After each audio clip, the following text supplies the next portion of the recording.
It took us nearly 4 years to get pregnant. 4 years of hope, disappointment, crying after negative tests, and honestly just feeling like it would never happen. And then, out of nowhere, we were surprised with twins. I want to walk you through exactly what we did and what we changed. The tests we went through, lifestyle changes, supplements we took, and the things that didn't work, or the things that we thought would help but didn't. This video isn't meant to be like clickbait or some sort of miracle cure.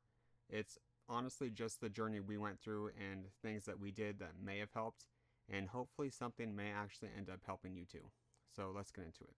Now, I just want to quickly reiterate sort of two things. Number one, we may have made all of these changes and maybe it just was time for us to finally get lucky. I can't guarantee that these were actually the cause that helped us.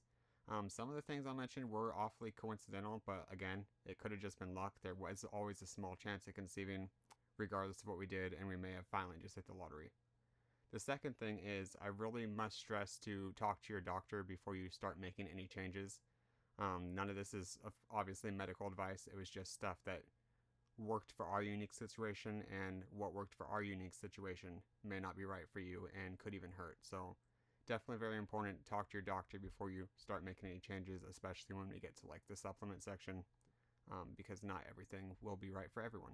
If you're in like the thick of trying, you were going for years like we were, I hope this video at least gives you a little bit of hope, because hope is honestly the only thing that kept me sane during all those years. So the first thing, and you may have already heard this, you may have already be beyond this point, is to really just go and get the tests done. There often is like an actual issue that's causing the infertility, whether it be no sperm present, tubes being blocked, problem with the uterus, something like that. And if you already know about all the tests and you've already done them, you can go ahead and just skip this section entirely. I promise I won't be offended. Now I'll talk about the tests for the guys first, because honestly, I mean, we have it by far the easiest. The big one is just a semen analysis, which, I mean, it's kind of what it sounds like. You just have to give some semen so they can analyze it. And they'll look for things like total sperm count, sperm motility, or how the sperm move, sperm morphology, which is like making sure the sperm are normal and stuff like that. Again, very easy. You schedule a date, you do your business in a cup, you give it to them, and that's really it. And I hear lots of couples complain that like the guy isn't willing to do this one simple test, and that honestly just blows my mind, because like the women tests are so much more invasive, and half of the fertility problems can be attributed to the dad usually. So really, just please go get this one done. Now for us, the first thing my wife got done was just a simple blood draw. They took some blood, tested for things like AMH, or anti-Mullerian hormone, I believe it's called, which is basically like just a rough measure of her total egg reserve. In my case, she didn't really have PCOS or any like obvious issue that would say, hey, this might be the cause of your infertility. So we started with that. After that, she had a transvaginal ultrasound. Basically just a wand dipped in ultrasound gel they stuck up her and looked to make sure there was nothing obvious in like the uterus that would cause the embryo not to implant. Definitely a little bit more invasive, but in her experience, not too bad. And then after that, I believe the next one was, has a real fancy name. I think it's called the hysterosalpingogram. Most people just call it an HSG. Basically, they take this special dye and like push it through the fallopian tubes. And I've heard really mixed opinions from this one from women that have done it. Unfortunately, in my wife's case, it was not a pleasant experience for her. It was quite painful. But this test just basically makes sure that the fallopian tubes aren't blocked.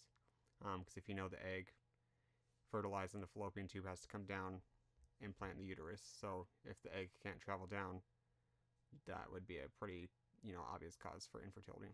So that was one of the last big tests. Her results actually came back inconclusive. First they said they were blocked, or one of them was blocked. Then after that they said they weren't blocked. So ultimately we did pretty much the big tests, and they came back unconclusive. There wasn't really any obvious cause, so we were diagnosed with what's called unexplained infertility. And I remember this being really disheartening, because like we were really hoping there was just some sort of obvious issue, and then once we fixed the issue we could conceive right away.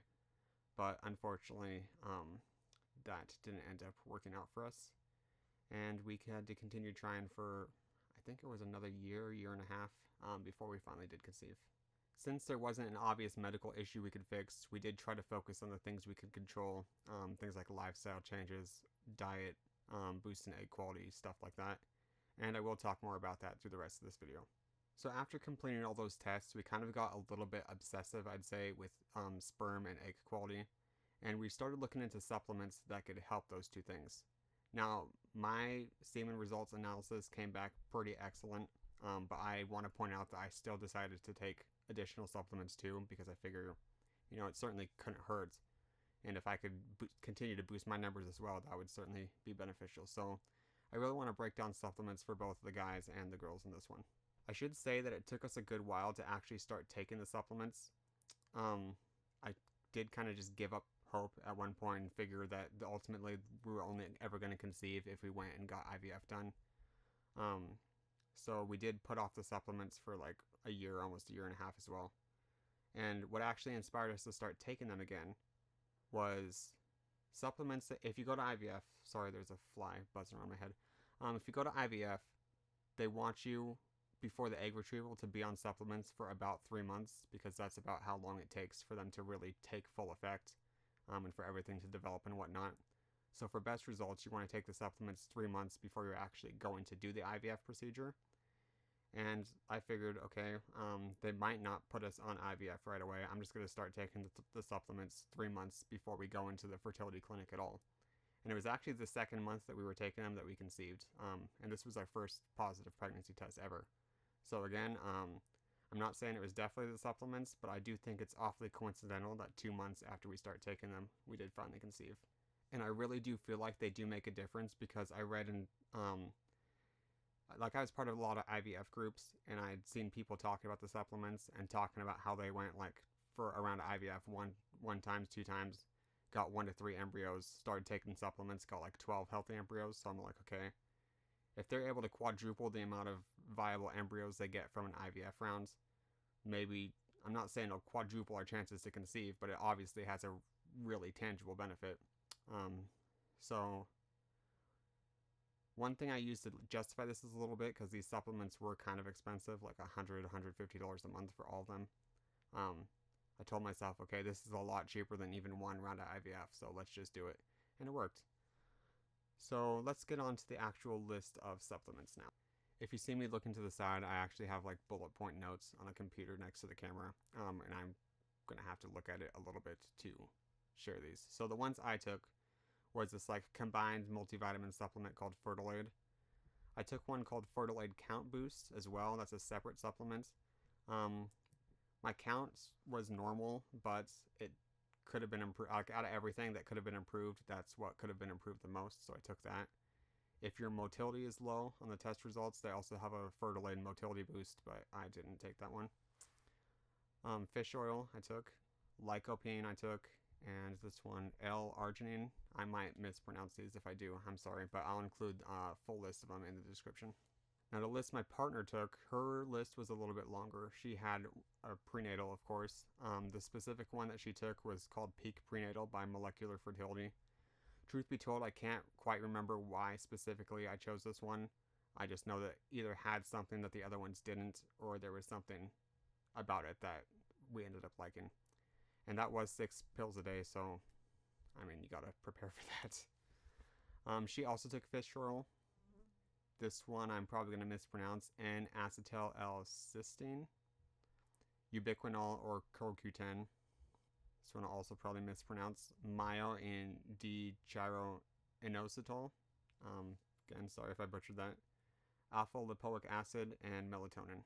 I don't really feel qualified to talk about dosages or anything, because again, I feel like this is all something you should definitely talk over with your doctor. But if you want to learn more about why we chose these specific supplements, we kind of got this regimen from a book called It Starts With the Egg. And I mean, it was a pretty good book. You could just take the supplements, but I feel like it is nice to know kind of the reasoning behind everything, and it also goes into more detail about egg quality. So if you want to learn more, I highly recommend reading through that book. Again, we conceived 2 months after starting this supplement, so it might have some merit to it. Okay, so this third thing is actually something I don't recommend doing. It's something we did and we wish we wouldn't have done it. And it's called the Shettle's method. Now, this is something that supposedly helps you choose the gender of your kid. The basis of it is that you have to do the deed before ovulation occurs, and you can only get pregnant for a certain amount of days before that happens. And the theory with the Shettle's method is that if you want a girl, which we did, a little ashamed to admit we did have a preference, but we did have a preference. The idea of this is that you stop doing it at least a few days before ovulation is predicted to occur, because the theory is that the boy sperm will die off quicker, leaving only the girl sperm. But studies have proven that this doesn't really actually have any merit to it, and it's actually pretty much complete nonsense. And the thing about that is we were stopping, doing the deed several days before the ovulation was going to occur, so we were missing the most fertile days. For over a year we were doing this, and like we basically feels like we wasted an entire year where we could have conceived, trying for a girl, and therefore not doing things as effectively as we could have. If you don't know anything about ovulation tracking, you can buy these things called ovulation predictor kits on Amazon. They're not that expensive. And then we also used an app called Fertility Friend to kind of give us a rough idea on when to start taking those predictor kits. And those were very accurate. For what it's worth, we did actually end up conceiving twin girls anyway. And funny story is we actually did the opposite of the Shettle's method. This specific cycle, we'd only done it one time on the days leading up to ovulation. And it actually was the day of ovulation that we ended up doing it. So it couldn't have been any other day. And yeah, we conceived girls doing the exact opposite of what the Shettle's method recommended. Now, even though we did eventually drop this, we did waste potentially up to an extra year trying to conceive for a girl with a method that has no scientific backing behind it. So definitely skip this if your goal is to actually conceive as quickly as possible. Experts recommend doing things at least once every other day leading up to ovulation. Statistically gives you your best chance. Finally, we did just try to live a healthier lifestyle in general. Fertility rates are dropping around the world, and we don't exactly know all the reasons why for that. But I think it is pretty clear that we're living a much different and in many ways much more unhealthy lifestyle, as like a species as a whole, than we were in the past. A lot of the stuff you can think of is probably pretty obvious. I mean, eat healthier, get more exercise, sleep better, more time outdoors, stuff like that. I also think it's really important to work on your mental health. My mom would kept telling us that it'll all just happen when we get less stressed out and we stop stressing out about it so much. And it's a little bit frustrating to hear that because it's obviously not the only thing to it.